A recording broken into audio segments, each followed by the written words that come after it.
वालेकुम नाजरीन, आप देख रहे हैं प्रोग्राम फेस टू फेस और मैं हूं आपके साथ मुनीज़ मोइन। आज की जो टॉप स्टोरीज हैं उन पर एक नज़र डालते हैं। पीटीआई मुज़ाकरात, बैकडोर डिप्लोमेसी शुरू हो गई। भारत जंगी जुनून में पागल, एक और महाज खोल दिया। गजा में इसराइल के वहशियाना हमले जारी, अमरीका खामोश क्यों? तो नाज़रीन, ये थी हमारी टॉप स्टोरीज़ और इन्हीं पर बात करने के लिए पैनल में मेरे साथ मौजूद हैं सीनियर तज्ज़िया निगार, कॉलम निगार। हमारे साथ मज़हर बरला साहब मौजूद हैं, उनके साथ तशरीफ़ रखते हैं सलमान आबिद साहब, वो भी सीनियर तज्ज़िया निगार हैं, कॉलम निगार हैं। और शहर क़ायद कराची से हमारे साथ सियासी रहनुमा सायरा बानो साहिबा मौजूद हैं, जबकि शहर इक़्तिदार से शहजाद हुसैन भट्ट साहब हमें ज्वाइन करेंगे। और जिस तरह के मैंने आपके साथ टॉप स्टोरीज़ डिस्कस की हैं, तो हमारा जो पहला मौजू है वो है पाकिस्तान तहरीक इंसाफ के मुज़ाकरात। तो इस पर ज़रा तफसील में बात कर लेते हैं, जो कि बानी तहरीक इंसाफ ताकतवर हलकों से बराह रास्त बातचीत के ख्वाहां, सियासी जमातों से नहीं। पार्टी क़यादत ने मुज़ाकरात के लिए गौहर और सैफ को टास्क दिया, मगर पैगाम वाज़े है, बात होनी है तो मुझसे हो। बैरून मुल्क मुकीम पाकिस्तानी एक बार फिर मुफाहमती कोशिशों में मुतहर्रिक हो चुके हैं।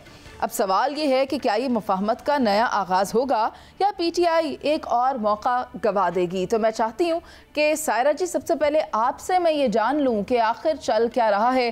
कहीं ये कहा जा रहा है कि कोई वफ्द आया हुआ है, मुलाकातें हो रही हैं, कभी किसी को जिम्मेदारी दी जा रही है तो कभी किसी को। असल हकीकत क्या है? अस्सलाम वालेकुम मनीज़, कल भी कहा था कि अगर उनका कोई स्पोक पर्सन या कोई मेंबर आकर अपना मौक़िफ़ बताता, अगर आप वैसे ओवरऑल सिचुएशन की बात कर रही हैं तो देखिए, अगर कोई सियासी दर्जा हरारत को कम करने की कोशिश कर रहे हैं तो ये तो अच्छी बात है। वो कि मौक़िफ़ जो खान साहब ने अपनाया हुआ है और जो एक अवाम या जो कहते हैं ना कि एक थर्ड पर्सन होने के नाते जो हम देखते हैं, वो यही है कि अदालतों को आज़ाद होना चाहिए, जो केसेस हैं उनका फ्री एंड फेयर ट्रायल होना चाहिए, और वो कहते हैं ना कि दोनों फ्रीकैन को अपनी बात करने का मौका मिलना चाहिए। वो क्या आपको पता है कि इस अर्ज़े पाकिस्तान में, इस अर्ज़े पाक में ऐसा कुछ चलन देखा नहीं गया। तो अगर कोई मुफाहमत की कोशिश कर रहा है तो वो बहुत अच्छी बात है। अगर इसमें अपने हमारे ओवरसीज पाकिस्तानी जो कि असर रखते हैं इन मुख्तलिफ हलकों में, अगर वो आगे बढ़ के कि एक तरफ आप ही के प्रोग्राम से मुझे पता चला कि पाकिस्तान तरक्की कर रहा है, वो कि मुझे अपने इलाके में वो एक आम बंदे की जिंदगी में कोई तब्दीली नजर नहीं आ रही। अगर पाकिस्तान उड़ान भरने को तैयार है और हम वो कहते हैं ना कि अल्हम्दुलिल्लाह साबित किया कि हमारे अंदर हमारे दिफाई निज़ाम में इतनी सलाहियत है कि हम दुश्मन की आंखों में आंखें डाल के और वो कहते हैं ना कि उसका कलेजा निकालने की हम लोग अहलियत रखते हैं, तो मैं कहती हूँ कि इस मुल्क में फिर ये जो सियासी इस्तेहकाम भी आना चाहिए। रात कल प्रोग्राम बहुत एक ज़बरदस्त बात से इख्तिताम हुआ था कि सियासी इस्तेहकाम होगा तो मौशी इस्तेहकाम होगा, और जब मौशी इस्तेहकाम होगा तो पाकिस्तान फलेगा फूलेगा और जो उड़ान भरने को तैयार है वो होगा। तो ये जितनी भी कोशिशें हैं मेरे ख्याल में कि, और इस पे जो मुख्तदर हल्के हैं जी, अब देखें बात फिर वापस आ जाती है। बट सब कल बहुत शोर मचा कर कह रहे थे, भाई मैंने आपको कहा था कि ये जब तक रियासत के 5 सतून एक जगह नहीं बैठेंगे, कोई भी एक फ्रीक उसमें माइनस या गैर हाजिर ना हो। तमाम जो पिलर्स है उनको काम करने की जरूरत है और एक दूसरे की डोमेन में बगैर इंटरफेयर किए हुए इस चीज़ को या इस अमल को यकीनी बनाना होगा। सलमान आबिद साहब, आप ये बताएं कि जिन मुज़ाकरात की बाज़गश्त सुनाई दे रही है वो इतने कॉन्फिडेंशियल रखने की ज़रूरत क्या है? देखिए, उसकी एक वजह है, बार बार दोनों फ्रीकैन ने ये बयानिया बनाया था कि हम किसी तरह के भी मुज़ाकरात नहीं करेंगे और कोई पसे पर्दा डील नहीं होगी। अब देखिए, कुछ तो है जिस पे पर्दादारी है और बात छुपाई जा रही है। यानी सबको मालूम है कि इस वक्त इस्टेब्लिशमेंट हो, हुकूमत हो या पीटीआई हो, किसी ना किसी सतह के ऊपर कोई ना कोई बैकडोर चैनल चल रहे हैं। वो सियासी बुनियादों पर भी चल रहे हैं और वो गैर सियासी बुनियादों पर भी चल रहे हैं। नतीजा क्या निकलता है वो एक अलग बहस है, लेकिन एक चीज़ तो बड़ी वाज़े है कि इस वक्त कोशिश ये हो रही है कि किसी तरीके से पाकिस्तान के अंदर जो पॉलिटिकल टेम्परेचर है उसे कूल किया जाए और उसको लो प्रोफाइल पर लेके जाया जाए, ताकि जो चैलेंज असल में है इंडिया पाकिस्तान के दरमियान उसको डील किया जाए। अब मसला वही आ रहा है, इमरान खान कहते हैं कि मुज़ाकरात मैं उन्हीं से करूँगा जिनसे मुज़ाकरात का जिनके पास इख्तियार है, और ये कहते हैं जी मुज़ाकरात हमसे करें। अब इनसे मुज़ाकरात करने के लिए इमरान खान तो तैयार नहीं है। और मैंने कल भी एक प्रोग्राम में इशारा किया था कि देखिए, आप जितना मर्जी कोशिश कर लें कि पीटीआई के अंदर से कोई ग्रुपिंग पैदा कर लें पीटीआई के अंदर से कहें जी फलां से मुज़ाकरात कर लेते हैं, फलां से बातचीत कर लेते हैं, बैरिस्टर गौर को ले आते हैं, शाह महमूद को ले आते हैं, असद कैसर को ले आते हैं, बात फाइनली आपको इमरान खान से ही करनी पड़ेगी। अगर कुछ तय होगा तो वो इमरान खान से तय होगा। तो इसलिए आप साइड बाय साइड इनिंग्स खेलने की बजाय फ्रंट फुट पे आके खेलें, जिनसे बात करने की जरूरत है। और इसी तरीके से हुकूमत को भी ये समझना चाहिए कि अगर आपने पीटीआई के इश्यूज को अंडरस्टैंड ना किया और उनको रूल आउट कर दिया सारे इश्यूज को, तो फिर वो मुज़ाकरात कैसे आगे बढ़ेंगे?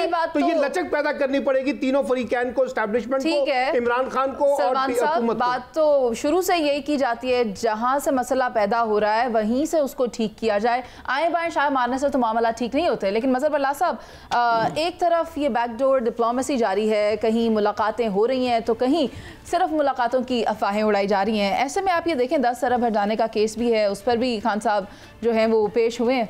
तो चल क्या रहा है, आप मुझे बताएं, क्या आपको लगता है कोई हल निकलने वाला है? जो आपकी खबर थी उस पर अमल दरामद होने वाला है? मुनीज़े, पहली बात तो यह है कि हरजानों के केसों का कभी इस मुल्क में कुछ बना है? मुझे तो आज तक नहीं कोई दिखाई दिया कि कभी कुछ बना हो। ये महज ड्रावे ही होते हैं। दूसरी बात यह है कि बैकडोर डिप्लोमेसी जो है या बैक चैनल डिप्लोमेसी जो है वो बड़े अरसे से चल रही है, ये नहीं कि आज चली है। 26 नवंबर से पहले भी मुज़ाकरात आलमोस्ट हो चुके थे, लेकिन जैसी सलमान आबद साहब ने बात की है कि खान साहब का इस्तदलाल ये है कि मुज़ाकरात उन्हीं लोगों से होंगे जो बाख्तियार हैं, जो मुक़तदरा है, तो जो जिनको वो मुख्तलिफ नामों से पुकारते हैं चेयरमैन पीटीआई, तो ऐसे लोगों से तो मुज़ाकरात नहीं हो सकते। तो वो कहते हैं बाख्तियार लोगों से। 30 सेकंड। तो मुज़ाकरात तो हो, मेरा ख्याल है मुज़ाकरात हो चुके हैं, बस अब फिनिशिंग हो रही है और उस फिनिशिंग में हमारे प्यारे पाकिस्तानी ओवरसीज़ जो हैं वो भी हिस्सा डाल रहे हैं। गुज़श्ता रात उनकी मुलाकात करवा दी गई है बानी चेयरमैन से। ठीक है बिरला साहब, आपका पॉइंट आ गया है। शहजाद हुसैन भट्ट साहब, मैं चाहती हूँ कि आपकी राय इस पर शामिल कर लें। शहर इक़्तिदार में बैठे हैं, कोई मुलाकात हुई है रात गए बानी तहरीक इंसाफ की किसी वफ्द से? बताया जा रहा है शायद कोई वफ्द आया हुआ है जो पहले भी आया था। मुनीज़े, बिस्मिल्लाहिर्रहमानिर्रहीम। मुनीज़े, आप दुरुस्त फरमा रही हैं कि वफ्द आया हुआ है, वफ्द पहले भी आया था, वफ्द पहले भी चला गया है।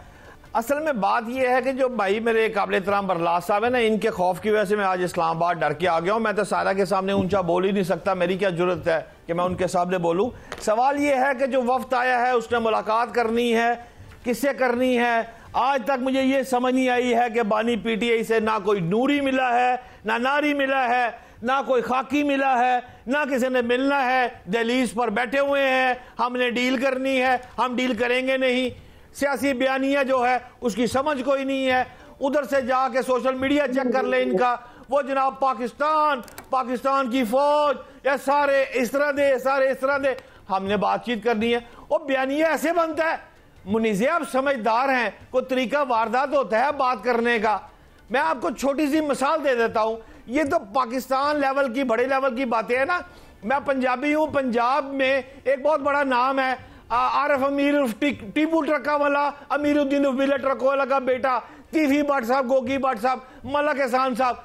एक सुलह में ना बहुत बड़ी मुख्तदर शख्सियत थी, उन्होंने कहा हम पंजाब में चाहते हैं अमन व अमान हो। शहजाद भट्ट साहब तो आप भी कुछ करें, मैं भी छोटा सा खाकसर उसमें शामिल हो गया। एक शख्स ने कहा मैंने सुलह नहीं करनी, कुरान पे भी सुलह ये नहीं हो सकती, क्योंकि इसके बाद में भी हमें कत्ल करवा देना है। सर, आपका वक्त मेरा आखिरी फिक्रा ये है हुई कि नहीं हुई? ये इसका गारंटर कौन है? एक ओपन एंडेड सवाल। उसका ज़ामन पाकिस्तान है, पूरे पाकिस्तान के क्या पाकिस्तान 25 करोड़ अवाम पाकिस्तान से मोहब्बत। कौन ज़ामन है? ग्रांटरों की जरूरत भट्ट जी, ग्रांटरों की जरूरत उन्हें पड़ती है जो मुल्क से बाहर भागते हैं, जो कभी बीमार हो जाते हैं, कभी रातों को छुप के चले जाते हैं, उन्हें जरूरत पड़ती है गारंटियों की। 50 यार वो अच्छे ना मुल्क से बाहर भाग जाते हैं, मुल्क के खिलाफ बात तो नहीं कर रहे। ओ भाई वो डॉन लीग भूल गए, वो सुप्रीम कोर्ट पे हमला भूल गए। आप कौन से मुल्क के खिलाफ नहीं बातें की? आप ठीक कह रहे, सारी बातें ठीक कह रही हैं। क्या पीटीआई का सोशल मीडिया ठीक है? बस शहजाद हुसैन भट्ट साहब, सायरा जी कुछ कहना चाह रही हैं। आपने क्या गारंटर कौन होगा? इधर तो भाई जामिन था, 50 रुपए का स्टाम्प पेपर था, 4 हफ्तों की छुट्टी थी, 4 साल बाद वापसी हुई। तो जामिन, बरलास साहब की बात बिल्कुल सही है, 25 करोड़ आवाम जामिन है। और दूसरी तरफ आप जामिन देख लें और फिर उस जमानतों का हाल भी देख लें कि फिर उस जामिन ने उस 50 रुपए के स्टाम्प पेपर के साथ क्या किया था। सियासी टेम्परेचर कम करें, आपकी एफिलेशन जिस तरफ है, आप रोज नया एक, वो कहते ना कि माचिस लेके बैठे हुए होते हैं और एक तीली फेंक देते हैं। भाई जब मुज़ाकरात हो रहे हैं, लोग आ रहे हैं, मुफाहमत की बात हो रही है, तो इस मुल्क को खुदा के वास्ते आगे फलने फूलने दे, जरूर कोई ना कोई बात। और बाकी जो बानिया पीटीआई बयानात आते हैं, वो कोई आपने अपने कानों से सुने? अब हमें क्या पता कौन नहीं चाहता, कुंदियां लगाकर बाहर भेज देते हैं उसको, बयान को। हमें तो ये भी नहीं पता ऐसा क्या खौफ है कि जो उनको दिखाया नहीं जा सकता, उनका बयान आवाम अपने कानों से नहीं सुन सकती। जब तक ऐसा होगा ये चीजें बीच में चलती रहेंगी। सलमान आबिद साहब से पूछ लेते हैं। भट्ट साहब आप इस बात पे तो खुशी का इजहार करें ना कि डीजी ISPR ने इतराफ किया है कि पाकिस्तान के नौजवानों ने सोशल मीडिया पे पाकिस्तान के हक में जो बयानिया बनाया उसका हमें बड़ा फायदा हुआ है। उसमें हर तरह की जमात के लोग शामिल हैं, किसी एक जमात की बात नहीं कर रहा। तो सोशल मीडिया का भी, डिजिटल मीडिया पे भी एक मजमूई किरदार हमारा पाकिस्तान हिंदुस्तान के ताल्लुकात के तनाजुर में बड़ा मुस्बत रहा है। PTI के लोगों ने भी, बाकायदा बैरिस्टर गौहर और बाकी लोगों ने भी पार्लियामेंट के अंदर हुकूमत के साथ और फौज के साथ खड़े होने का ऐलान किया है। तो ये अच्छी चीजें हो रही हैं। आप इसकी तायीद होनी चाहिए कि ये चीज आगे बढ़े, जो आप खुद कहते रहे हैं। तो इसलिए मैं ये समझता हूं कि इस वक्त जो भी बैकडोर डिप्लोमेसी चल रही है, गुफ्तगू चल रही है, अगर उसका मकसद पाकिस्तान में पॉलिटिकल स्टेबिलिटी को, उसका मकसद इकोनॉमिक स्टेबिलिटी को, उसका मकसद सिक्योरिटी स्टेबिलिटी को इंश्योर करना है, तो हम सबको उसकी हिमायत करनी चाहिए। और हर शख्स को, हर फरीक को अपनी अपनी पोजीशन से थोड़ा सा पीछे हटके एक दूसरे के लिए स्पेस पैदा करनी होगी, एक दूसरे को ओन करना होगा, एक दूसरे के सियासी वजूद को तस्लीम करना होगा, ताकि बातचीत आगे चले। हम कब तक एक दूसरे के साथ दस्तों गिरेबान रहेंगे? कब तक हम एक दूसरे को मुल्क दुश्मन कहते रहेंगे? इससे बाहर निकले यार। ठीक है शहजाद भट्ट साहब, 1 मिनट रह गया, आप इसका जवाब दे दें। आप ही ने एतराज उठाया था जिसके ऊपर ये सारी बहस हुई है। मैं तो सिर्फ ये कह रहा हूं कि खान के खिलाफ नहीं हूं मैं, को बाहर आना चाहिए। पाकिस्तान का पॉपुलर लीडर सायरा बानो है, मैं तस्लीम करता हूं। लेकिन सवाल ये है कि डीजी ISPR की बात जो भाई ने कही है वो भी ठीक है। इस वक्त जो ऑफिशियल सोशल मीडिया अकाउंट्स जो चल रहा है, खान का जो चला रहा है, वो खान को बाहर नहीं आने देगा।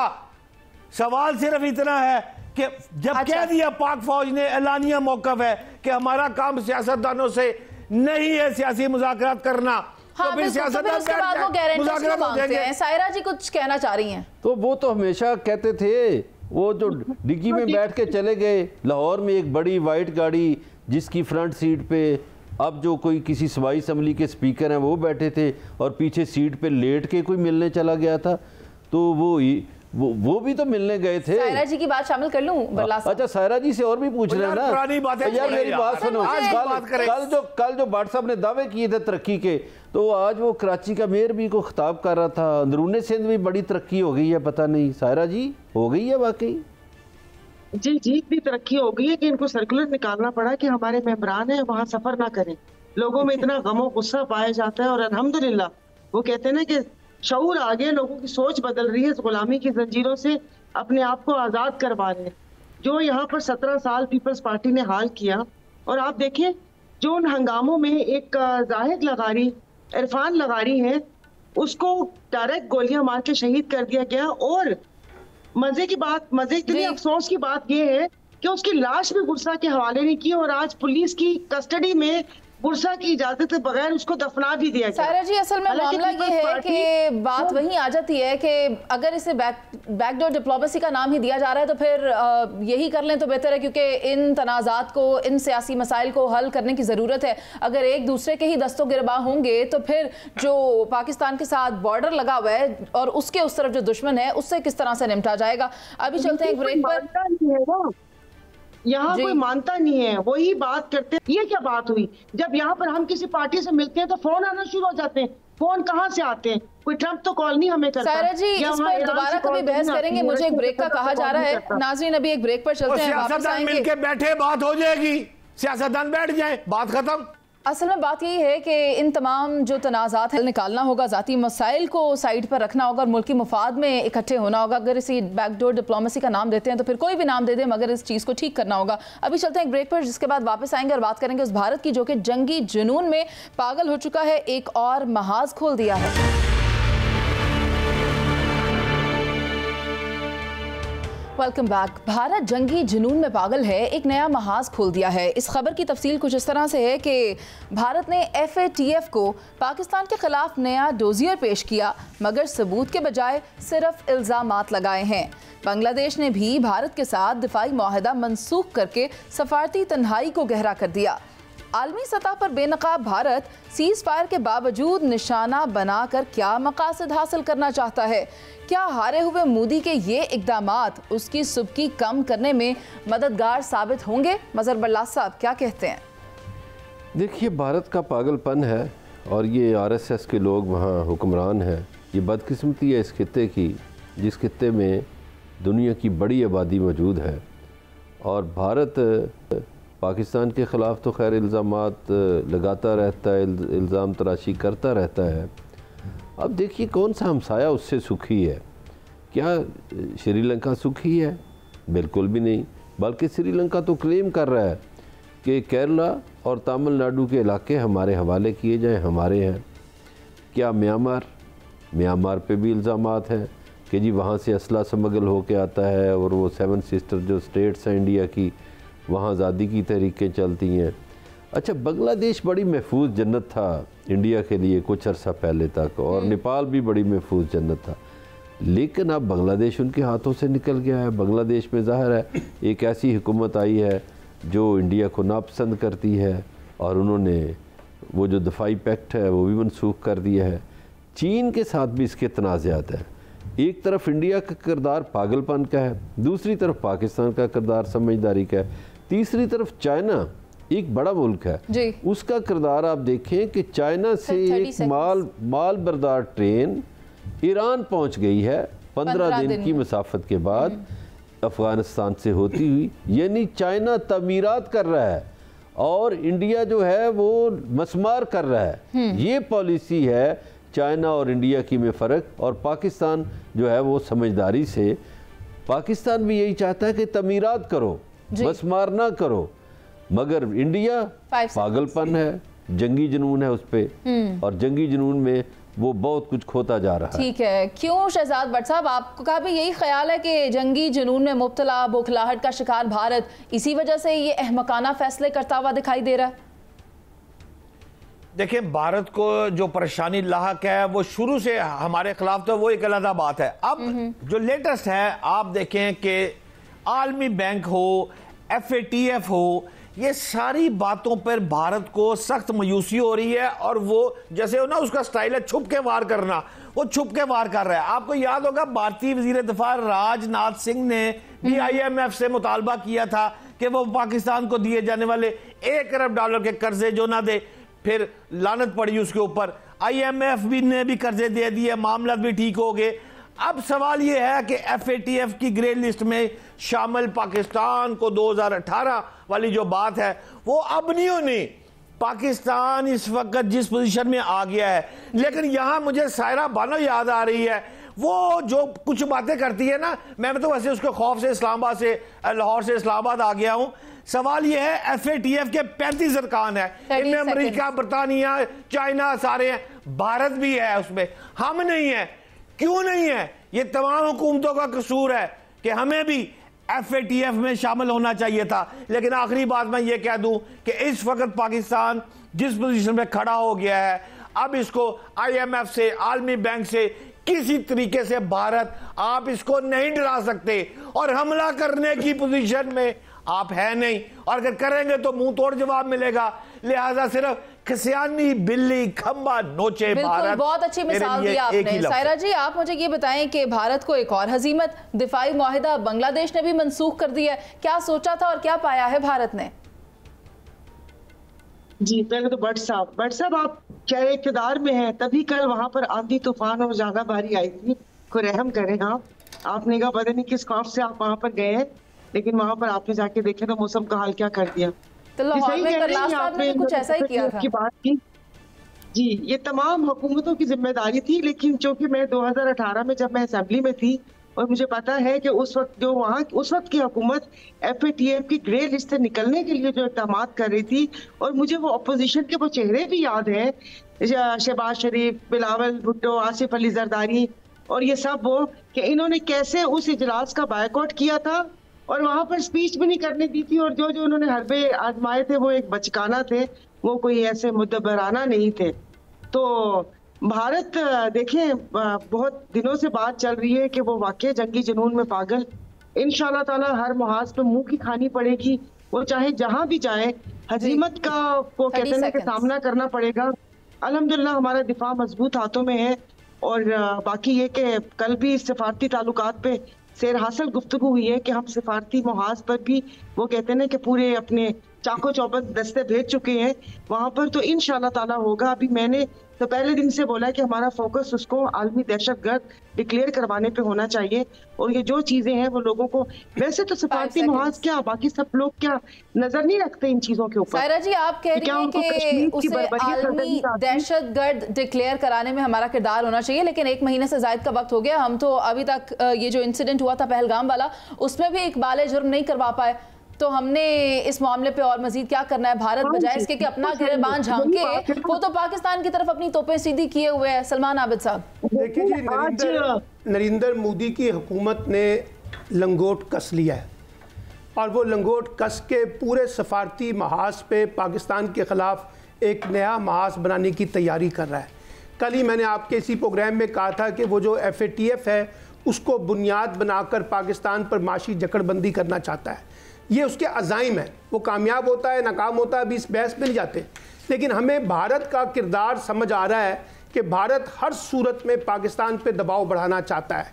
अब इस दबाव का मुकाबला करने के लिए हमें आलमी सफारतकारी की ज़रूरत है, हमें आलमी दुनिया की हमायत की ज़रूरत है, और ये ना समझिए कि भारत जो है इस वक्त पूरी दुनिया में तन्हा हो गया है। भारत के भी आलमी ताल्लुकात हैं, वो अपने ताल्लुकात इस्तेमाल करेगा। तो पाकिस्तान को अपने सफारती महाज पर एक बड़ी जंग लड़नी है, और वो जंग लड़ने के लिए पाकिस्तान को अपने दाखिली मामलात को दुरुस्त करना होगा। अगर वो दुरुस्त नहीं होंगे तो आप एक बड़ी जंग सफारती मास पे नहीं लड़ सकेंगे। और जी खास तौर पे मैं ये कहता हूं कि पाकिस्तान में जो पोलराइजेशन है इसको कम करें, इसको बढ़ाएं मत। अगर ये जितनी बढ़ेगी उतने ज़्यादा आपके नुकसानात होंगे। तो इसलिए भारत जो कुछ करना चाहता है वो तो बड़ा वाज़ेह है, लेकिन अब हम क्या करना चाहते हैं? भारत के साथ तो हम निपट लेंगे, लेकिन जो पाकिस्तान के अंदर के हालात हैं उससे निपटने का भी एक बड़ा फ्रेमवर्क बनकर सामने आना चाहिए। इक्तिसादी तौर पर, सियासी तौर पर, सिक्योरिटी के कॉन्टेक्स्ट में, दहशतगर्दी के कॉन्टेक्स्ट में हमें एक बयानिया बनाना है आलमी दुनिया में भारत के खिलाफ, ताकि हम ज़्यादा मजबूती से अपनी सफारतकारी को लीड कर सकें। सर एक दफ़ा इससे पहले भी पाकिस्तान भारत की इन्हीं कोशिशों की वजह से उस लिस्ट में शामिल हुआ था, जिसके बाद बहुत अगदो करनी पड़ी थी, बहुत कोशिशें करनी पड़ी थी, तो फिर कहीं जाके पाकिस्तान का स्टेटस बेहतर हुआ था। मगर अब एक बार फिर से सिर्फ और सिर्फ इल्ज़ामात ही दिखाई दे रहे हैं। मैं चाहती हूँ मैं डिबेट को ओपन करूँ और आप इस पर अपनी राय का इजहार करें। बरलास साहब देखिए, कभी भी मैं नहीं समझता कि बड़ी ताकतों के बगैर FATF में किसी का नाम शामिल कर दिया जाए। इंडिया यस वर्गलाता रहा है बड़ी ताकतों को पाकिस्तान के ख़िलाफ़, और बड़ी ताकतें भी इंडिया को अपना पार्टनर बनाया हुआ था उन्होंने। वो खित्ते में जो ताकत का तवाज़न है वो इंडिया के हक़ में करने के चक्कर में थे। सारे मगरबी मुल्क और ताकतवर मुल्क तो इंडिया की बात करते थे, और इंडिया को उन्होंने पहलवान खड़ा किया था, और अभी वो पहलवान हार गया है। अब वो सोच रहे हैं कि हो साडा पहलवान तो हार गया है, हुण की करिए। तो वो जो हुण की करिए है ना, उस परेशानी में इंडिया ने एक दोबारा बात की है कि जनाब वो पहले वाली मोहब्बत दिखाएं और पाकिस्तान को इसमें शामिल करें, बेशक ग्रे लिस्ट में करें, बेशक ब्लैक लिस्ट करें, बेशक जो मर्ज़ी करें, लेकिन आका मेहरबानी करें। अच्छा, मगर आका जो हैं वो कुछ नाराज़ हैं। वो कहते हैं वो काका जरा पहले कम तेनू किया वो कर, जंग वाले पासे जा। तो जंग वाली तरफ इंडिया जाता नहीं। मिन्नतां कर रहे ने ना, एक साढ़े त्यारे नू रस्ता दे दो, उन्हें इंडिया आना है, तो फिर ऐसे याद कराया कि नहीं भाई सिचुएशन ख़राब है। और सलमान आबिद साहब ने सफारतकारी की बात की, मैं चाहती हूँ सायरा जी आपके पास ये बात लेकर आऊँ। सफारतकारी का कहा जा रहा है उसके ऊपर काम करने की ज़रूरत है, और वज़ीर आज़म पाकिस्तान भी एक दौरे पर चले गए हैं जहां उन्होंने चंद एक ममालिक का दौरा करना है। इस एजेंडा को आप इसके साथ कैसे रिलेट कर सकते हैं, सफारतकारी के साथ? वो बिलावल भुट्टो का भी जिक्र करते हैं। तो मुझे वो लतीफा ही याद आता है कि मेरी बस आड़ियां जाड़ियां देखो। मतलब क्या उससे पहले भी सफारतकारी चल रही थी, OIC के इजलास हुए थे, जो वजीर आजम साहब खुलकर नाम ही ना ले सके, उनका पूरा खानदान खुलकर नाम ना ले सका, सिर्फ भारत और हिंदुत्व बोल के वो कर रहे हैं। आप उनसे क्या सफारतकारी की तवक्को रख सकते हैं? ये कोई ऐसा, मैं मुझे से बहस तब भी हो जाएगी। किसका नाम नहीं ले रहा? शहजाद भट्ट साहब आप बता दें, मोदी का नाम कब लिया था? सवाल ये है, 4-5 दिन prime minister of Pakistan Mohammad Shahbaz Sharif का, prime minister of Pakistan Mohammad Shahbaz Sharif का 6 रोजा जो मिशन है टर्की समेत 4 ममालिक का, कौम को मुबारक हो। आज़रबाईजान जो JF-17 हमसे बाय कर रहा था 16 से बढ़ाकर अब वो 40 तक कर दिया है, जिसकी मालियत 4.2 अरब डॉलर है। सर सायरा जी की बात का जवाब दे दें प्लीज, रिपीट कीजिएगा। डिस्टॉर्शन। सायरा जी आवाज कम हो गई है। अरे खुल के नाम नहीं ले सके आप, कह रहे हैं कि वो वहां पर सिफारती दौरे पर चले गए और वो करके, ये पहले भी दौरे किए थे बट अपने खानदान के लिए बिजनेस लेकर आ गए थे।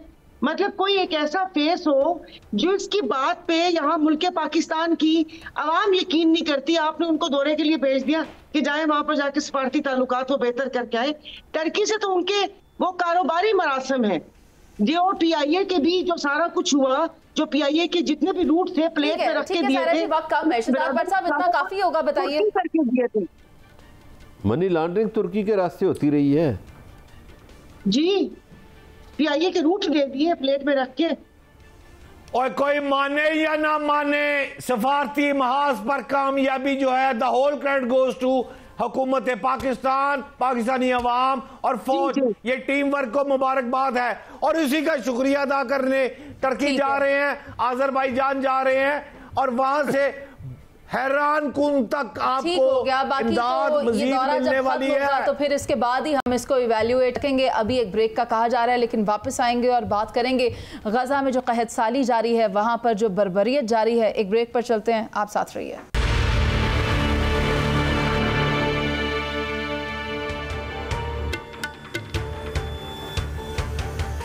वेलकम बैक नाजरीन। और गजा में हमले जारी हैं, इसराइल की तरफ से बर्बरियत का मुजाहरा किया जा रहा है, मगर उस पर अमेरिका की जो खामोशी है वो भी हैरान कुन है। इस खबर की तफसील कुछ इस तरह से है कि गजा में इसराइल के वहशियाना हमलों में एक ही ख़ानदान के 9 बच्चे शहीद हो गए हैं और इन शहादतों का जो सिलसिला है वो आए रोज़ बढ़ता ही चला जा रहा है। और 7 अक्टूबर 2023 से अब तक इसराइली हमलों में शहीद होने वाले फ़लस्तीनियों की तादाद अब 53,900 हो गई है, जबकि हमलों में 1,22,000 से ज़ायद फ़लस्तीनी ज़ख्मी हुए हैं। मैं चाहती हूँ कि मैं इस गुफ्तगू का आगाज़ सलमान आबिद साहब से करूँ।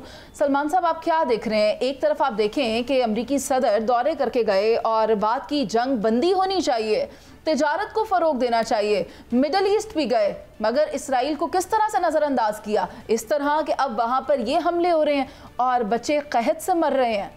देखिए, अमेरिका का एक बहुत बड़ा पार्टनर इसराइल है और ये जो इसराइल को तस्लीम कराने की मूवमेंट चल रही है मुस्लिम दुनिया में, उसके पीछे भी अमेरिका ही है। सऊदी अरब से मुतालबा क्या हो रहा है, शाम से क्या मुतालबा हो रहा है, पाकिस्तान से क्या मुतालबा हो रहा है, तो वो तो अमेरिका इस वक्त इसराइल के साथ खड़ा हुआ है। और जो कुछ इसराइल ने किया है गजा में और जिस तरीके से वहाँ पर उसने जंगी कवानीन की पामाली की है, उस पर अमेरिका समेत बड़ी ताकतों की जो खामोशी है वो आलमी दुनिया के अंदर उन लोगों के लिए चैलेंज है जो अमन की सियासत चाहते हैं, जो जंगों का खात्मा चाहते हैं, जो चाहते हैं कि बर्बरियत करने वालों को कानून के किनारे में लाया जाए। लेकिन ये कुछ अमेरिका ने तो नहीं किया।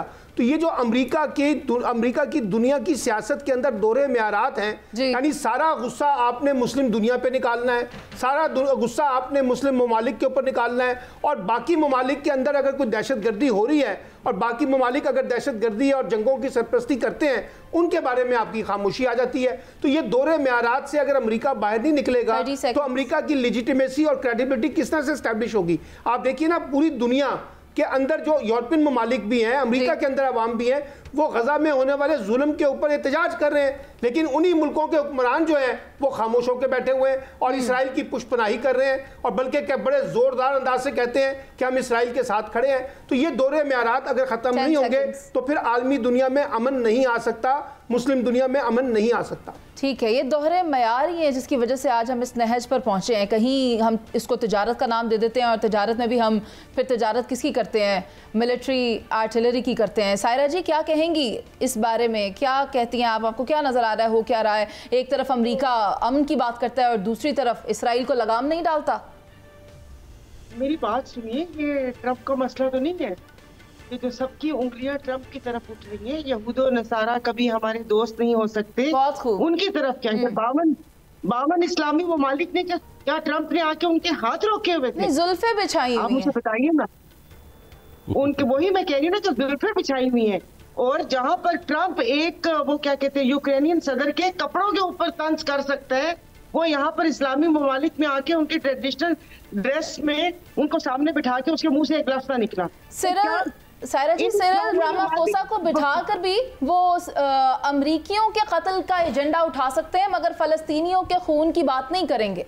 जी, ये इस्लामी ममालिक वो इस्लामी हमारे भाई जिनका जिक्र कुरान पाक में आया है, जो हमें पता है कि आगे क्या होगा, उसके लिए हम लोग खामोश होकर बैठे हुए। और ट्रंप है, जो करे वो ट्रंप करे। क्यों? ये कतर, सऊदी अरब, यूएई तो खैर मान ही चुके हैं।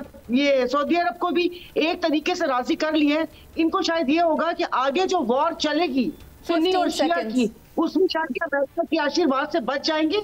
लेकिन वो जो आग वहां लगी हुई वो यहाँ पर भी आएगी। मैंने आपको कल ही बताया था कि ये इन्होंने नहीं बताया था, जो वहां पर यमन में इनके जहाज गिराए गए हैं, उनसे वो पता नहीं क्या चल रहा है। लेकिन खुदा के वास्ते ये बार बार ट्रंप का नाम लेना बंद कर दें। हाँ, आप ठीक कह रही हैं, किसी एक शख्स के ऊपर हमें उंगली नहीं उठानी चाहिए। मैं चाहती हूँ कि मजहर बल्ला साहब, आपसे मैं प्रोग्राम से पहले जिक्र कर रही थी कि एक यहूदी ने अपनी किताब दे मस्ट गो में कहा है कि जितने भी फ़लस्तीनी हैं उनको फ़लस्तीन से बाहर निकाल दिया जाए, और उसकी जो एफिलिएशन है वो उस जमात से है जिससे कि नेतन्याहू की है। तो आफ्टर ऑल क्या हम ये देख लें, ये समझ लें, ये डाइजेस्ट कर लें कि this is their sole agenda? देखिए, मैं ट्रंप का नाम नहीं लेता, लेकिन अमरीकी जो हैं वो भी यही चाहते हैं। जो बात इस यहूदी ने की, वो भी ये चाहते हैं कि जनाबे वाला फ़लस्तीन के लिए वहाँ से निकल जाए फ़लस्तीनी जी। और उन्होंने तो एक और इस्लामी मुल्क से कहा है कि आप अपनी ज़मीन दे दें जी। अच्छा, फ़लस्तीनियों के यहाँ आबादकारी होनी चाहिए, आपके पास बड़े रेगिस्तान हैं, बड़ा कुछ है। इसराइल वो बेलगाम घोड़ा है जो अमेरिका पे सवार है, अमेरिका उस पे सवार नहीं है। ये बेलगाम घोड़ा अमेरिका पे सवार है, और ये घोड़ा पूरी दुनिया में, ख़ास तौर पर मिडल ईस्ट में लाशों को कुचलता जा रहा है। मैंने कल एक वीडियो देखी है जो फ़लस्तीनी बच्चों औरतों में खाना तकसीम हो रहा था, मुझसे देखे नहीं गए वो मनाजर। किस तरह भूख में भिलकते हुए बच्चे थे, किस तरह मस्मार घरों के मकीन खाना ले रहे थे। और शर्म नहीं आती हमारे मुसलमान मुल्कों को कि क्या हमसायों के भी कोई हक होते हैं? गैर मुस्लिम ही सही, हमसाये के लिए तो ये भी नहीं शर्त कि वो मुसलमान हो। तो ये तो मुसलमान हैं, ये तो एक जिस्म का हिस्सा है कुरान और हदीस की रूह से। ये कहाँ गई इनकी गैरत? कम है। मुझे शहजाद भट्ट साहब के पास जाना है। भाई एक आखिरी जुमला, मुसलमान मुल्कों के गुलाम हुक्मरान उनकी सोच में और मुसलमानों के जो आवाम हैं उनकी सोच में ज़मीन आसमान का फ़र्क है। काश ये गुलाम हुक्मरान ना होते। मैं चाहती हूँ शहजाद हुसैन भट्ट साहब, आप मुझे बताएं, कहत साली के वो मंजर देखे जा रहे हैं गजा में जिसका तस्वुर भी हमारे लिए करना मुश्किल हो जाता है। मुनीज़े, मैं आपसे ये कह रहा हूँ कि आज 25 मई है और 84 रोज से ये इसको बंद किया गया है, तमाम ट्रक है, और अगले 48 घंटे में अगर मजीद यहां पर फूड का बंदोबस्त ना हुआ तो 14,000 बच्चे जो हैं वो दम तोड़ जाएंगे। आखिरी दो बातें ये हैं कि अगर आप गौर करें, अमेरिका की जो बात आप कर रही थी, उसने इसराइल से जो काम लेना है वो लेता रहेगा, और भारत से भी इसी तरह काम लेना था पाकिस्तान के मुतल्लिक, मगर अफसोस के भारत ख्वाजा सरा निकल आया। लेकिन इसके साथ साथ पूरी दुनिया में क्रेडिबिलिटी उसकी होती है जिसकी फौज तगड़ी हो और जो जामे शहादत नोश करने वाले होते हैं। फलस्तीन में जुल्म तब बंद होगा जब पाकिस्तान जिस तरह तगा हो रहा है। गुफ्तगू में हिस्सा लिया मजहर बरलास साहब और सलमान आबिद साहब, लेकिन मैं कहना ये चाहूंगी कि हमने देखे हैं वो मंजर जो हमसे देखे नहीं जाते। प्रोग्राम का वक्त खत्म हो गया, मुझे इजाजत दीजिए, अल्लाह ने के बाद।